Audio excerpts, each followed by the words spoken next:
langit sore di desa Gunung Jati mulai berubah jingga.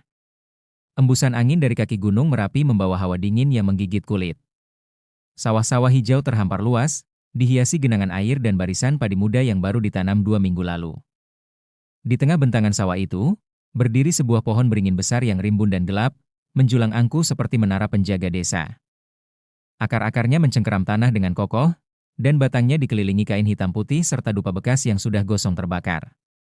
Konon katanya, disitulah penunggu sawah bersemayam. Dialah Pak Dirman. Lelaki renta berusia hampir 60 tahun, tubuhnya kurus, wajahnya legam terbakar matahari, dengan kerutan yang membentuk garis-garis kehidupan yang panjang dan melelahkan. Setiap malam Jumat Kliwon, tepat setelah adzan maghrib, ia menjalani ritual yang sudah menjadi warisan dari orang tuanya.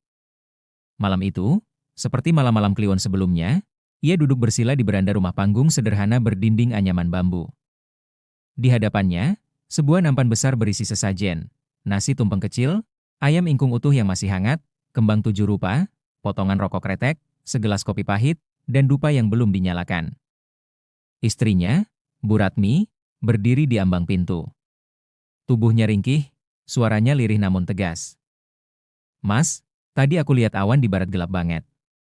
Jangan lupa doain supaya hujan deras turun malam ini. Padi kita butuh air." Pak Dirman mengangguk pelan. Ia mengambil dupa dan membungkus sesajen itu dengan kain putih. "Semoga penunggu pohon itu senang malam ini. Jangan sampai kita lupa lagi, Ratmi. Kemarin waktu lupa, 3 petak padi kita kena wereng." Bu Ratmi hanya mengangguk. Ia pun sebenarnya tidak yakin. Tapi sejak kecil diajari bahwa ada kekuatan lain yang harus dihormati agar sawah selamat. Ia hanya tahu, hidup itu berat, dan sesajen sudah jadi semacam asuransi spiritual bagi keluarganya. Langkah Pak Dirman menyusuri pematang sawah malam itu terasa lambat. Ia membawa sesajen dengan hati-hati, ditemani bunyi jengkerik dan desau angin. Cahaya bulan separuh menyinari jalannya, samar-samar. Di kejauhan, pohon beringin itu terlihat seperti siluet raksasa. Sesampainya di bawah pohon, Pak Dirman meletakkan nampan sesajen di sebuah batu besar yang sudah dijadikan altar oleh warga desa sejak dulu. Ia duduk bersila, lalu mulai membakar dupa, membiarkannya mengepul ke atas, seperti menyampaikan pesan ke dunia lain. "Duh, yang menjaga tempat ini, kami mohon perlindungan dan rezeki. Jangan biarkan padi kami mati, jangan biarkan anak kami sakit, jangan biarkan sawah kami hancur." Ia menunduk dalam-dalam, seperti sujud. Di sekelilingnya, suara angin terdengar menderu. Tapi tidak ada yang menjawab. Tak ada suara. Tak ada balasan. Hanya keheningan. Namun, bagi Pak Dirman, ini adalah bentuk ibadah yang ia yakini selama puluhan tahun. Ia merasa tenang setelah memberi sesajen. Ia merasa sudah menunaikan kewajibannya sebagai manusia yang berterima kasih kepada kekuatan alam. Sepulang dari pohon, ia disambut Bu Ratmi yang menyeduhkan wedang jahe. "Mas, aku tadi dengar dari tetangga, katanya ada ustaz muda baru pindah ke rumah tua dekat musola." Gumam Pak Dirman. "Jangan sampai dia ngajarin warga buat ninggalin adat desa. Bisa-bisa sawah ini nggak ada yang jaga lagi." Bu Ratmi tak menjawab. Matanya menatap sesajen sisa tadi yang kini sudah diletakkan di pojok dapur. Ayamnya belum disentuh. Nasinya mulai mengeras. Entah kenapa malam itu terasa lebih sunyi dari biasanya. Tak ada angin kencang, tak ada suara daun bergesek. Hanya rasa hampa yang tiba-tiba menyelinap di dada. Dan di kejauhan, di balik kabut tipis lereng gunung, terdengar suara adzan Isya dari musola desa. Sudah 3 hari hujan tak turun. Tanah mulai mengering, dedaunan padi menguning di ujung, dan warga desa mulai gelisah. Beberapa orang kembali mengaitkan kegagalan panen dengan kesalahan ritual atau lupa memberikan sesajen. Namun di sudut desa yang tenang, tepat di dekat musola kecil yang dulu hampir tak terurus, ada suara kehidupan baru. Suara orang mengaji, anak-anak tertawa, dan aroma nasi liwet yang mengepul dari dapur kayu sederhana. Rumah itu dihuni oleh sepasang suami istri muda, Ustaz Raffi, 29 tahun, dan istrinya, Nisa, seorang guru TPQ. Warga menyebutnya orang kota karena logatnya yang sedikit berbeda dan cara bicaranya yang tenang namun dalam. Namun yang paling menonjol dari Ustaz Raffi adalah senyumnya, senyum yang tak menghakimi, Dulu, musola itu hanya dikunjungi segelintir orang. Sekarang, tiap maghrib dan subuh, terdengar suara adzan merdu dari pengeras suara kecil. Anak-anak mulai diajak mengaji, dan warga yang tadinya jarang ke musola mulai tertarik duduk di serambi, mendengarkan kajian ringan. Ustaz Raffi tak pernah ceramah panjang-panjang. Ia lebih banyak bercerita tentang sabar, tentang syukur, tentang tauhid. Tapi ia belum pernah menyentuh soal sesajen. Ia tahu, butuh waktu untuk menyentuh hati, bukan sekadar mengubah tradisi. Malam Jumat Kliwon kembali datang. Pak Dirman kembali berjalan menuju pohon beringin, membawa sesajen yang sama, dengan langkah yang sama pelan dan keyakinan yang masih bertahan. Namun, di pertigaan jalan sawah, ia berpapasan dengan Ustaz Raffi yang baru pulang dari musola. Keduanya berhenti. Saling memandang sebentar. "Malam, Pak." "Mau ke sawah?" sapa Ustaz Raffi ramah. Pak Dirman sedikit terkejut. Jarang ada orang yang menyapanya saat ia membawa sesajen. Iya, mau, ngasih makan penunggu sawah. Biar besok hujan turun." Ustaz Raffi hanya tersenyum, tak menunjukkan sikap menilai. "Hati-hati di jalan ya, Pak. Nanti gelap." Kalau hujan tak turun, insya Allah bukan karena sawahnya lupa dikasih makan. Mungkin karena Allah ingin kita minta langsung padanya. Pak Dirman mengangguk kaku. Ucapan itu mengganggunya. Tapi wajah Ustaz Raffi terlalu lembut untuk ditolak. "Terima kasih ya, Ustaz." Setelah itu, mereka berpisah. Tapi di benak Pak Dirman, ada rasa baru, rasa ragu yang belum pernah muncul selama 40 tahun ia menjalankan ritual sesajen itu. Keesokan paginya, saat matahari baru naik setinggi tombak, Ustaz Raffi datang ke rumah Pak Dirman. Membawa keranjang kecil berisi singkong rebus, pisang matang, dan sebungkus kecil kurma. "Maaf, Pak. Saya cuma pengen silaturahmi. Gak bawa apa-apa, cuma bawa sedikit buah tangan." Pak Dirman agak kaku. Tapi Bu Ratmi mempersilakan masuk dengan hangat. Mereka duduk di lantai anyaman bambu. Ustaz Raffi memulai dengan obrolan ringan, tentang panen, tentang anak-anak muda di desa, tentang pentingnya kebersamaan. Lalu tiba-tiba, dengan suara yang tenang, ia membuka topik yang lebih dalam. "Pak, saya boleh tanya nggak? Apa Bapak yakin, kalau nggak kasih sesajen, sawah Bapak bisa rusak?" Pak Dirman terdiam. Tangannya meremas-remas ujung sarungnya. "Yah, saya nggak tahu, Ustaz. Dulu waktu nggak dikasih, panen saya gagal. Jadi, ya, saya percaya aja. Daripada rugi." Ustaz Raffi mengangguk, tanpa menyela. "Tapi pernah kepikiran nggak, Pak, mungkin bukan karena sesajennya, tapi karena Allah yang ngatur segalanya?"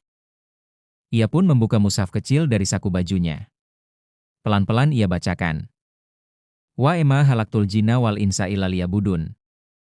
Dan aku tidak menciptakan jin dan manusia melainkan supaya mereka beribadah kepadaku."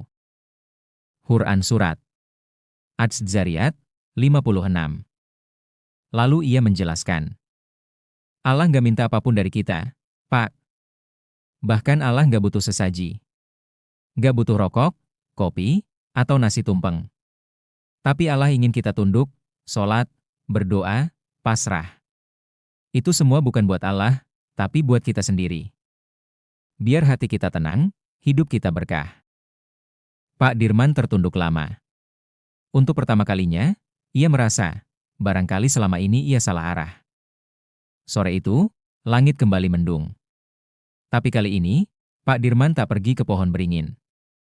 Ia hanya duduk di beranda rumah, melihat sawah yang mulai mengering, lalu memejamkan mata. Dalam hati, ia menggumamkan doa yang asing baginya. "Ya Allah, kalau Engkau benar-benar mendengar, aku mau belajar berserah."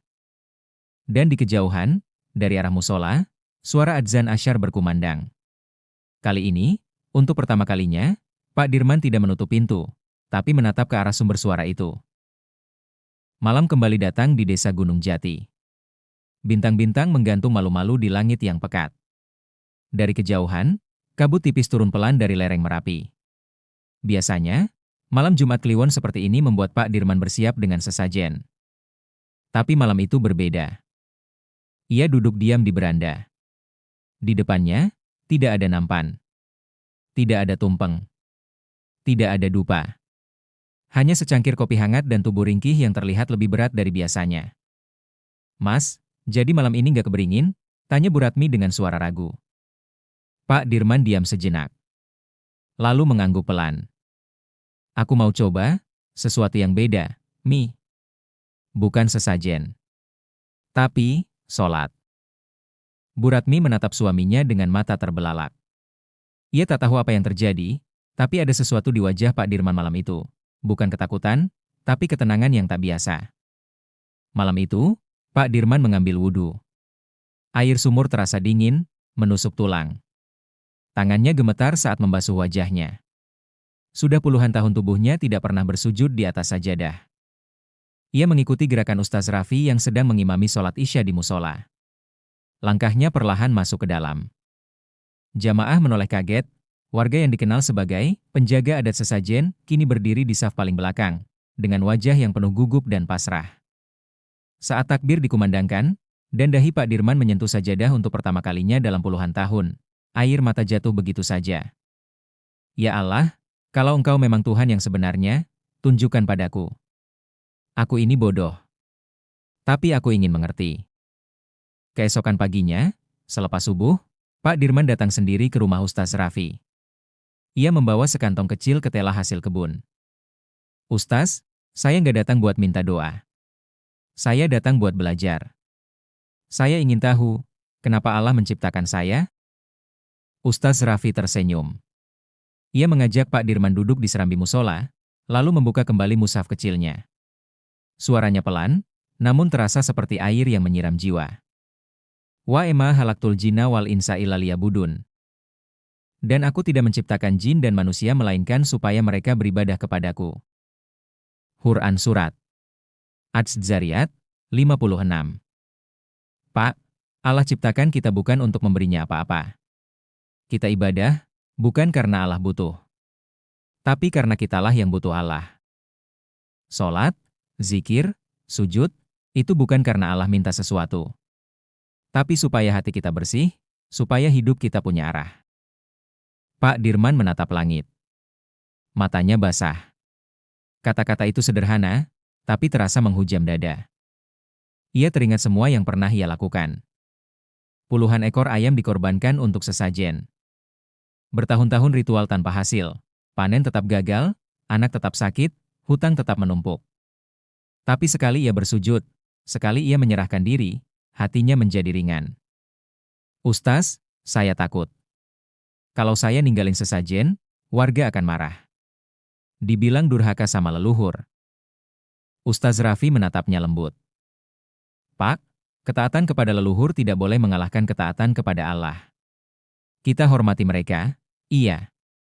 Tapi jangan sampai kita terikat oleh kebiasaan yang membawa kita menjauh dari tauhid.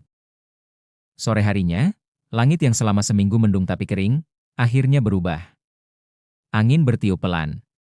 Awan hitam berkumpul, dan tanpa peringatan, hujan deras mengguyur desa Gunung Jati. Air hujan meresap cepat ke tanah kering, membasahi daun padi yang semula layu, dan mengisi kolam-kolam irigasi yang mulai kosong. Pak Dirman berdiri di tengah sawah, menggenggam topi capingnya, memandang ke langit, menangis. Ya Allah, ternyata selama ini Engkau memang mendengar. Tapi aku yang tuli. Tak ada sesajen malam itu. Tak ada dupa. Tapi hujan tetap turun. Rezeki tetap datang. Dan hatinya, lebih tenang dari yang pernah ia rasakan selama hidup. Sudah hampir sebulan sejak Pak Dirman menghentikan ritual sesajen yang ia jalani selama puluhan tahun. Ia tak lagi pergi ke pohon beringin setiap malam Jumat Kliwon. Tak ada lagi dupa yang menyala, ayam ingkung, atau bunga 7 rupa. Sebagai gantinya, kini ia bangun lebih awal untuk sholat subuh di musola, belajar mengaji dari Ibu Nisa, dan mulai menghafal doa-doa pendek bersama anak-anak kecil. Bahkan ia mulai mengajarkan anaknya, Roni, sholat dan berwudu. Namun tidak semua orang di desa menyambut perubahan itu dengan sukacita. Dirman itu aneh sekarang. Lupa asal-usulnya. Berani ninggalin leluhur, jangan nyesel kalau sawahnya kering. Dulu waktu kasih sesajen, panennya bagus. Sekarang, malah ikut-ikutan ustaz. Desas-desus menyebar cepat. Bahkan beberapa tetangga yang biasa bekerja bersama mulai menjauh. Pak Dirman tidak melawan. Ia diam. Tapi Bu Ratmi sering menangis diam-diam. "Mas, apa kita salah? Kenapa semuanya menjauh?" Pak Dirman menggenggam tangan istrinya. "Kita bukan salah, Mi.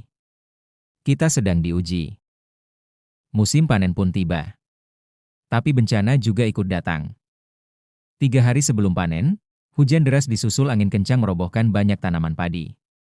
Tak hanya milik Pak Dirman, tapi hampir seluruh petani desa terkena dampaknya. Hama tikus pun menyerang cepat, meninggalkan lubang-lubang besar di pematang. Gabah yang dihasilkan lebih sedikit dari tahun lalu. Bahkan sebagian hanya bisa dijadikan pakan ternak. Beberapa warga yang masih setia pada ritual sesajen segera menyalahkan Pak Dirman. "Ini semua karena kau, Dirman. Kau bawa sial karena ninggalin sesajen. Leluhur kita murka." Pak Dirman hanya tertunduk. Hatinya terguncang. Ia memang tidak berharap keajaiban instan, tapi ketika bencana datang, rasa ragu mulai menghampiri. Malam harinya, Pak Dirman duduk sendirian di teras rumah. Ia menatap sawah gelap yang digenangi air, menyadari betapa rapuh hidup seorang petani. Di tengah keheningan itu, langkah kaki Ustaz Raffi terdengar mendekat. "Pak Dirman, boleh saya duduk sebentar?" "Silakan, Ustaz. Saya dengar panennya gagal ya?" Pak Dirman mengangguk lemah. "Saya pikir, kalau saya sudah meninggalkan semua kesalahan saya yang dulu, saya akan langsung diberi ke lapangan. Tapi nyatanya, yang datang malah cobaan." Ustaz Raffi tersenyum. Ia menatap ke langit malam yang bersih, lalu berkata pelan, "Pak, Nabi Ibrahim, alaihi salam diuji dengan dibakar. Nabi Nuh dicaci bertahun-tahun.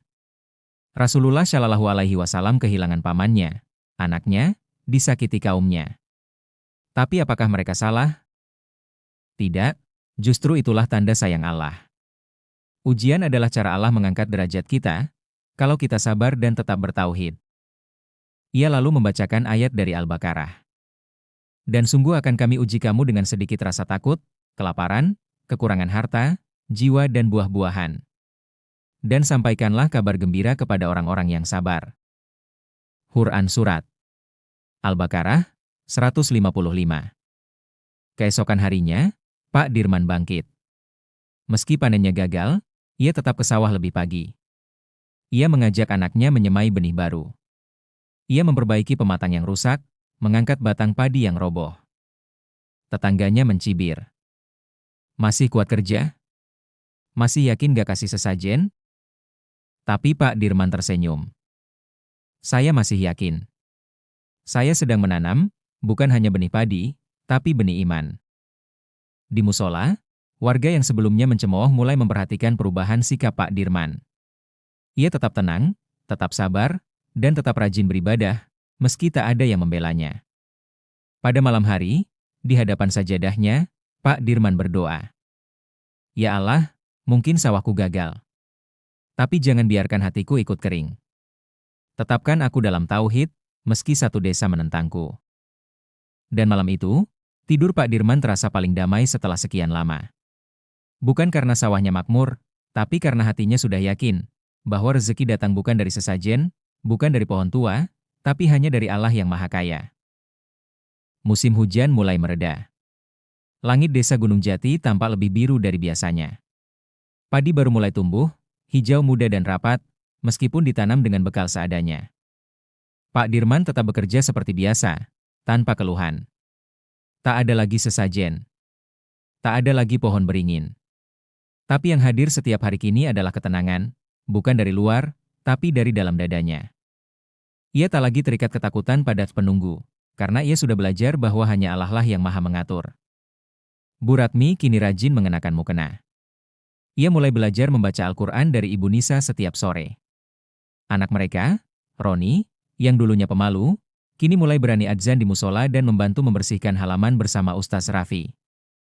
Rumah panggung bambu itu memang masih sederhana, tapi terasa seperti surga kecil. Bukan karena isi rumahnya berubah, tapi karena isi hatinya berubah. Dulu rumah ini penuh ketakutan.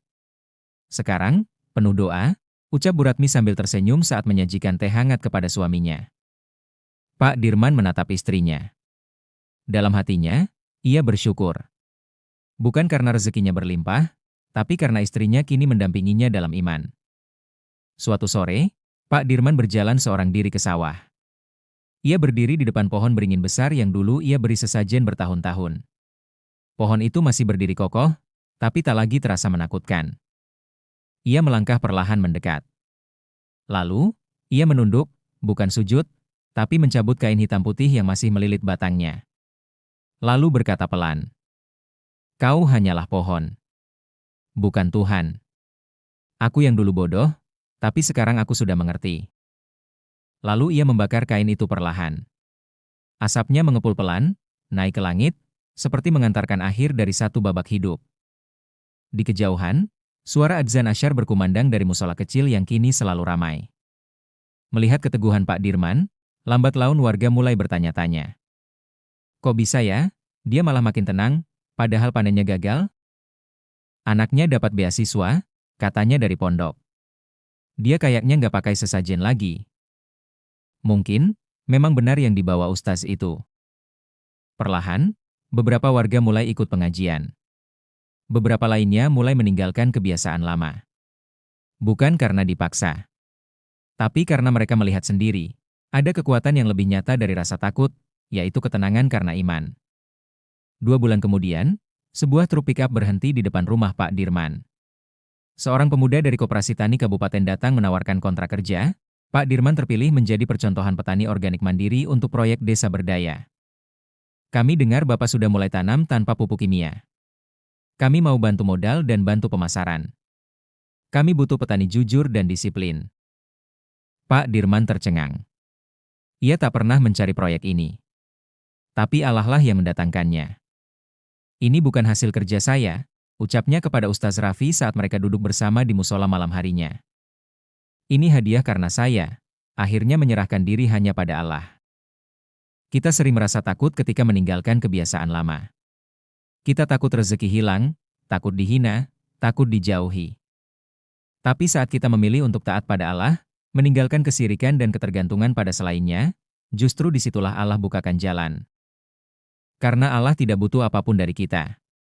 Bukan sesajen, bukan dupa, bukan persembahan. Tapi Allah ingin kita tunduk, merendah, dan berserah. Seperti dalam firman-Nya. Dan tidaklah aku menciptakan jin dan manusia melainkan untuk beribadah kepadaku.